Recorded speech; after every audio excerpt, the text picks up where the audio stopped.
Terima kasih masih bersama kami. Pemirsa, Polda Metro Jaya dikabarkan resmi menerbitkan SP3, surat perintah penghentian penyidikan kasus dugaan fitnah ijazah palsu Joko Widodo dengan tersangka Egy Sujana dan Damai Harilubis.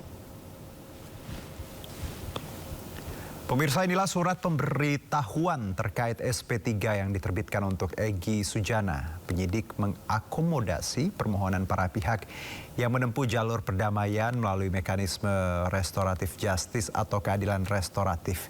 Di mana sebelumnya Polda Metro Jaya membagi tersangka kasus dugaan fitnah ini dalam 2 klaster.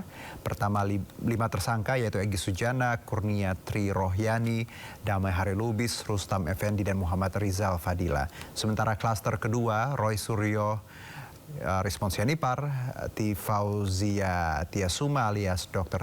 Tifa. Nah, Egy dan Damai ini sempat menemui Joko Widodo di Solo pada 8 Januari 2026. Untuk restoratif justice, saya masukkan 4 hari yang lalu. Kalau nggak salah saya tanggal 12. Ya. Terus mulai masuk tanggal 13 belum ada jawaban. Tanggal 14 sampai 2 hari 3 hari ini saya pergi pagi pulang malam, saya tunggu ya. Saya tunggu. Nah, bahkan mungkin terbitnya hari Kamis. Bang Egy sudah beli tiket. Karena dia memang dalam keadaan sakit banget gitu. Nah, ternyata siapnya kemarin maghrib. Tentu angus tiketnya. Hari ini dia berangkat jam 5. Maksudnya tadi siap SP3-nya ya, Bu, diterbitkannya ya? Ya, sebelumnya pemirsa, Presiden ke-7 RI Joko Widodo berbicara mengenai pertemuan dengan Egy Sujana dan Damai Harilubis di Solo, Jawa Tengah.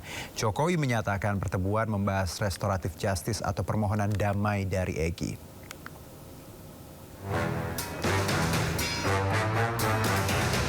Presiden ke-7 RI Joko Widodo angkat suara terkait kedatangan tersangka ijazah Jokowi Egy Sujana dan Damai Harilubis ke kediamannya di Solo, Jawa Tengah. Jokowi sebut pertemuan membicarakan restoratif justice yang diajukan Egy Sujana. Terkait ada atau tidaknya permohonan maaf, Jokowi minta hal tersebut tidak jadi perdebatan. Ada permintaan maaf nggak, Pak, datang dari mereka? Menurut saya ada atau tidak itu tidak perlu diperdebatkan. Karena menurut saya niat baik silaturahmi itu harus saya hormati dan saya hargai. Tapi mereka juga memberikan permintaan untuk menghentikan kasus itu atau enggak? Saya kira nanti akan ditindaklanjuti oleh pengacara beliau. Sebelumnya, 2 tersangka ijazah Jokowi, Egy Sujana dan Damai Lubis menemui Jokowi di Solo, Jawa Tengah.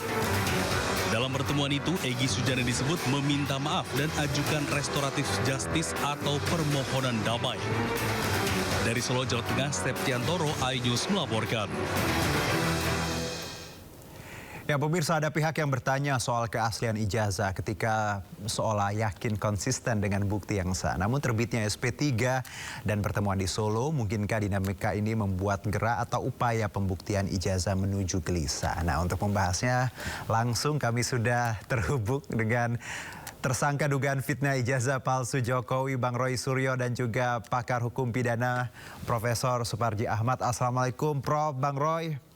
Waalaikumsalam. Ya, baik. Terima kasih sebelumnya. Kita tahu hari ini hari libur, tapi terima kasih sudah mau bergabung bersama kami di Studio Sore. Izin Prof, saya ke Bang Roy dulu ya, Prof.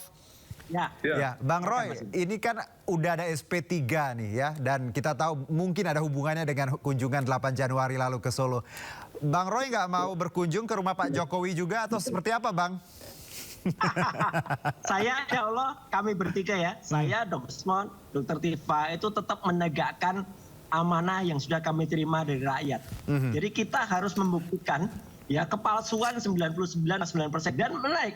Hari ini alhamdulillah di Sindo News ya, kita bicara di hari libur. Ini libur ini libur Isra Mi'raj. Di mana libur Isra Mi'raj itu ada tanggal di mana Nabi Muhammad SAW itu melakukan Isra dari Masjidil Aqsa ke Masjidil Haram, ya. Kemudian dari itu dari Masjidil Haram ke Masjidil Aqsa, kemudian dari situ naik ke Sidratul Muntaha. Ya. Dan ini ada kemiripan di Sidratul Egi. Sidratul Muntaha nanti di langit kelima dan langit keenam itu ketemu dengan Nabi Musa dan Nabi Harun. Nah, Egy Sujana kemarin itu mengibaratkan ke Solo itu sebagai Musa dan Harun ketemu dengan Fir'aun. Nah, ini yang menarik. Kenapa ketemu dengan Fir'aun? Bisa terbit SP3. Itu makanya kami tertawa. Jadi tidak mungkin SP3 itu muncul tanpa ada sesuatu yang terjadi di Kalau kemudian kemarin Bang Damai Hairul Lubis, nanti malam saya juga akan ketemu beliau di salah satu TV.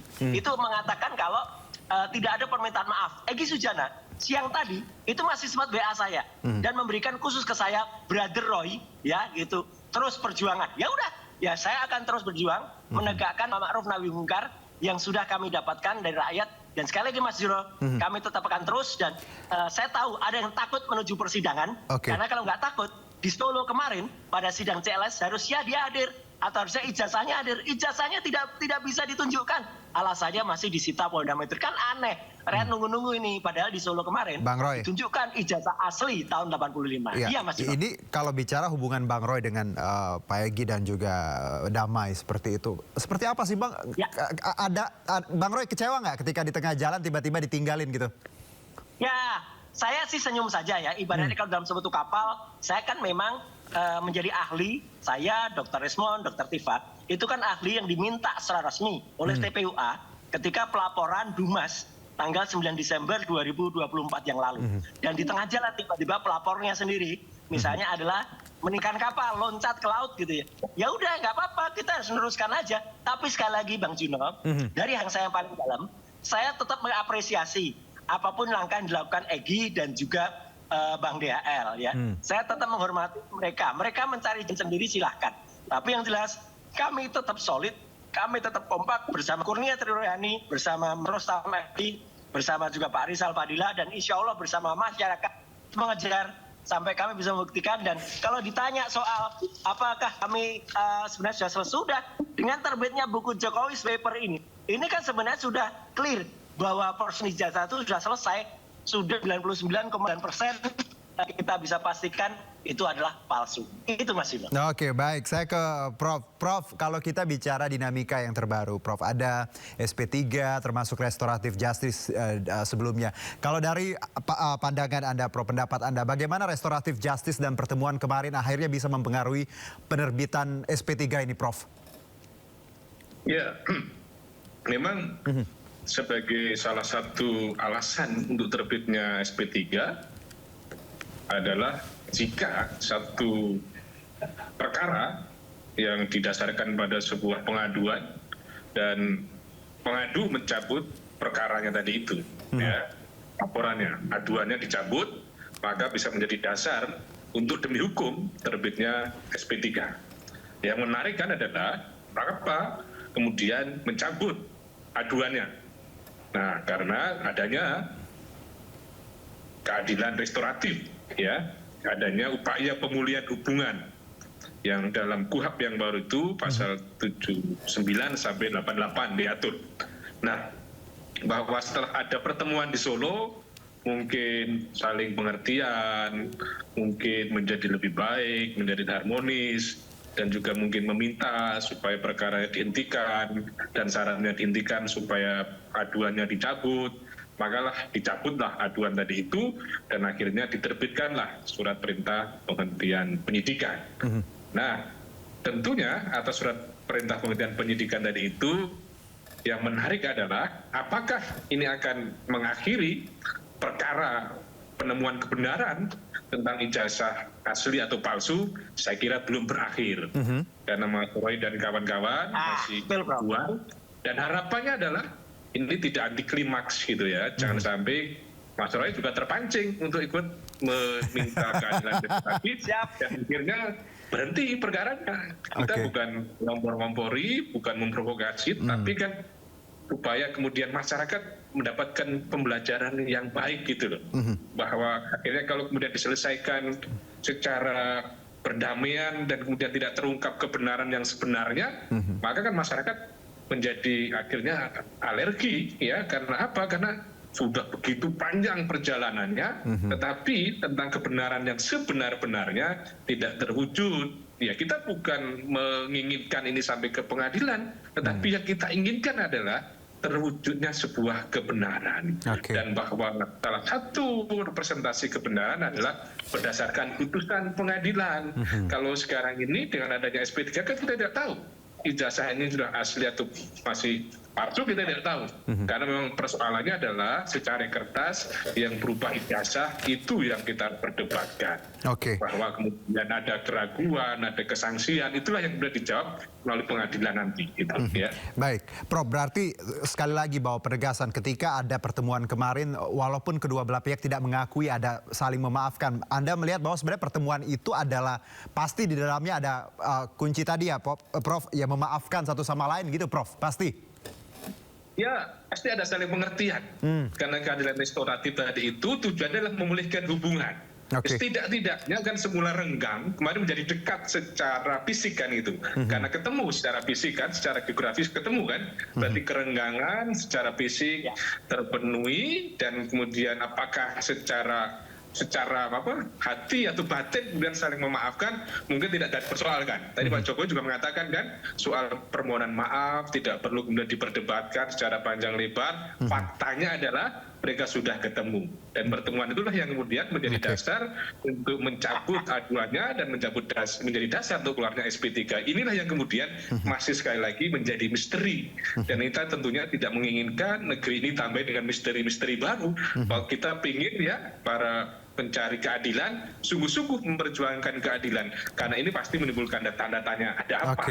Kok tiba-tiba kemudian keluar gerbong kan gitu, ada sesuatu yang dipertanyakan. Ini ketiba-tibaan ini saya mau tanyakan sebenarnya ke Bang Egy dan Bang Damai, tapi ya tadi belum berkesempatan. Tapi saya coba tanya ke Bang Roy. Bang Roy, sebagai teman gitu ya, masih berteman kan sebenarnya ya, masih bersahabat. Apa yang membuat dua rekan Anda ini berubah haluan, Bang Roy? Kalau dari sudut pandang Anda yang Anda ketahui.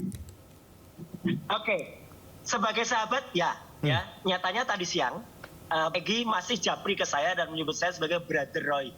Jadi artinya itu clear ya. Kalau memang, dan saya pun menghormati sikapnya, meskipun mungkin ada suara-suara lain, para termul yang mengupayakan perpecahan ini kan kayak zaman Kompeni dulu, zaman David Attenborough. Indonesia itu dulu sebenarnya kuat, punya Teuku Umar, punya Cut Nyak-Dien, punya Pangeran Diponegoro. Nggak mungkin bisa ditangkap Diponegoro itu kalau tidak dikhianati oleh anak buahnya atau dikhianati oleh orang dekatnya.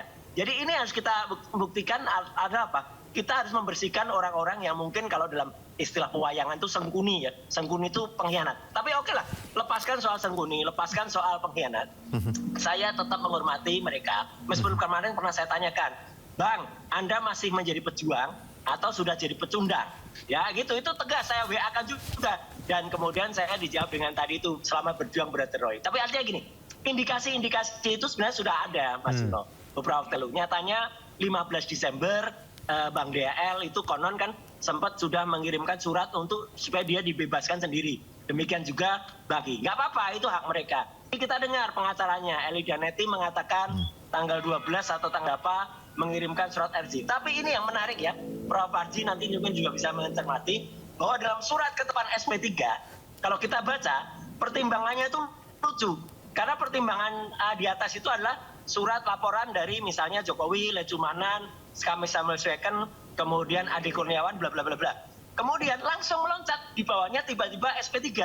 Harusnya kan ada itu di tengah-tengahnya itu adalah permohonan RJ dulu. Atau ada surat perdamaian. Karena tadi Prof. Arji sudah benar sekali mengatakan dalam KUHP yang baru, di pasal 79 sampai dengan 88, khususnya di 83, itu disebutkan syarat-syarat dari RJ itu adalah ada permohonan maaf. Dan itu tertulis Jokowi hadir di Polda Metro, di Jakarta, menandatangani bersama itu kan nggak ada semua. Dalam pertimbangan tiba-tiba dari pelaporan, penetapan tersangka, tiba-tiba SP3. Nah ini Mas Yuno, ini yang akan kita pertanyakan meskipun kami kan minta membatalkan SP3-nya. Enggak, kita senang mereka dapat SP3 itu kita senang. Dan kita nggak perlu mencari SP3 dengan cara harus melakukan RJ. Enggak, kita cari dengan harapan masyarakat, harapan parti tadi, kita buktikan mana yang benar. Jadi istilahnya begini Mas Juno, kita tetap dalam satu kesatuan yang sama, meskipun mungkin kita harus sama seperti tagline dari bahan bakar ya. Nah, pasti kita harus pakai oplos. Ya, dioplos itu kayak baju kaos saya ini. Ya, dioplos. Nah, gitu. Jadi harus dioplos. Meskipun dioplos itu kadang ada yang ke kanan, ada yang ke kiri, tapi kita satu kesatuan meskipun harus dioplos. Gitu Mas Dino. Oke, Bang Roy. Tapi saya udah pakai mobil listrik, Bang. Udah nggak pakai bensin. Oke, saya ke Prof. Pakai oplosan. Ya, Oke, saya ke Prof. Nggak perlu dioplos Mas Dino. Oke, baik. Ya. Prof, kalau tadi ada poin dari Bang Roy, surat SP3 ada keganjilan pertimbangannya nggak dilampirin permohonan maaf atau surat perdamaian. Anda melihat bahwa kalau ada concern ini, bagaimana Anda melihat SP3 ini, Prof? Ya, saya kira memang perlu diteliti misalnya tentang keabsahannya, karena bahwa proses terbitnya SP3 itu kan tidak gampang gitu. Bahkan SP3 itu kan bisa menjadi objek pra peradilan kan, tentang ada kesalahan prosedur atau kesalahan kewenangan ya, karena itu termasuk bagian dari upaya paksa terbitnya SP3. Tetapi kan semuanya kan pada akhirnya tidak perlu mempersoalkan lagi tadi itu. Masyarakat kemudian menghormati, menghargai kenyataan tentang terbitnya SP3 itu. Jadi ya meskipun ya memang ini tidak lazim gitu, tidak lazim dalam arti bahwa memang harus ada pertemuan, pada perdamaian, datang ke misalnya di tempat menerbitkan SP3 ya ini. Tetapi sepertinya ini kan sesuatu yang kemudian cepat dilanggi. Kita juga kaget gitu, tiba-tiba begitu ada pertemuan langsung terbit SP3 dan kemudian tanpa adanya kenyataan, adanya sebuah perdamaian, adanya semacam pemulihan gitu loh.